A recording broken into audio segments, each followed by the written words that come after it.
Hi there, I'm X King. Welcome back to another episode where I review films currently in theaters. Today I'm talking about Renfield. Renfield was directed by Chris McKay and stars Nicholas Hoult as Renfield, who is basically Dracula's familiar. He spends his days collecting people for Dracula to eat and consume so he can build up his power. This film basically is entirely an allegory for basically being in a toxic relationship.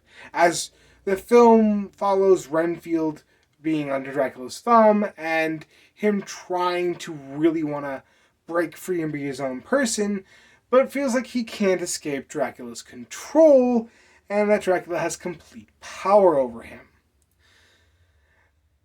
Then there's a second story as well concerning Aquafina being a cop and her being surrounded by corrupt cops and basically her trying to go after a drug family. If that seems like a completely different movie, that's because it really should have been. The good thing about this movie is the story with Dracula and Renfield, as those two characters are what we're most interested in, and their relationship and dynamic. Also, it's where we get our most laughs, and the main conflict and the meat of the movie is in that storyline. And it's a really decent storyline, and I got a decent amount of chuckles when we were focusing on that storyline.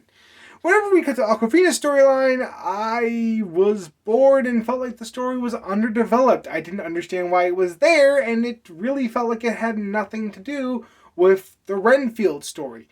It just kind of felt shoehorned in there. And when they tried to mix them together, it just didn't work, as what Renfield was going through was more interesting than what Aquafina's character was going through. Which leads me to the characters. Again, all the characters in the Renfield Dracula storyline are interesting, while all the characters in the Aquafina trying to go after drug lord storyline are very underdeveloped.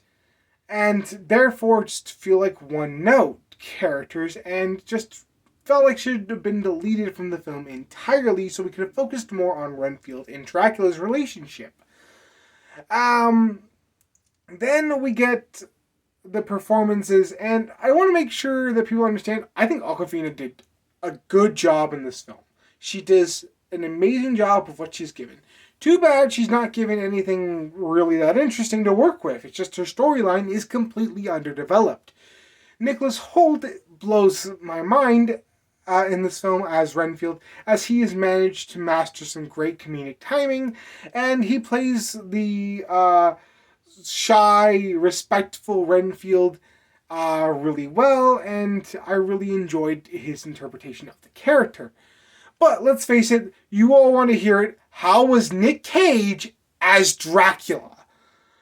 Oh my god, when I first heard this casting, I was a little worried, but I'll be honest, it really works for dark comedy like this.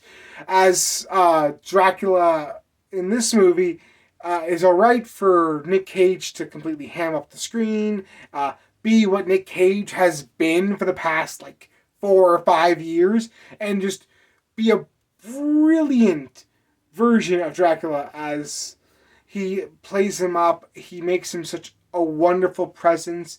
Every time he's on screen, you are focused on him, and it's spectacular.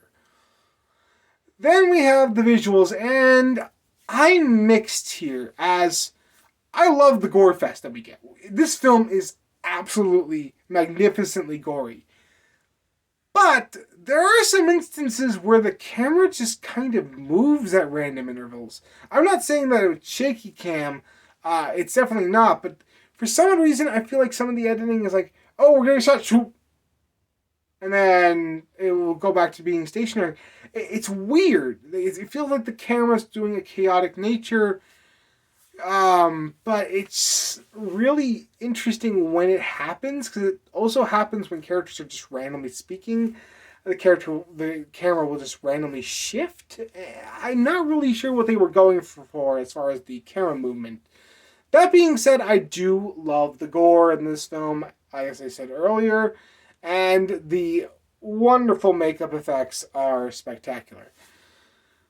The music is fine. To be honest, I didn't notice the score at all throughout this movie.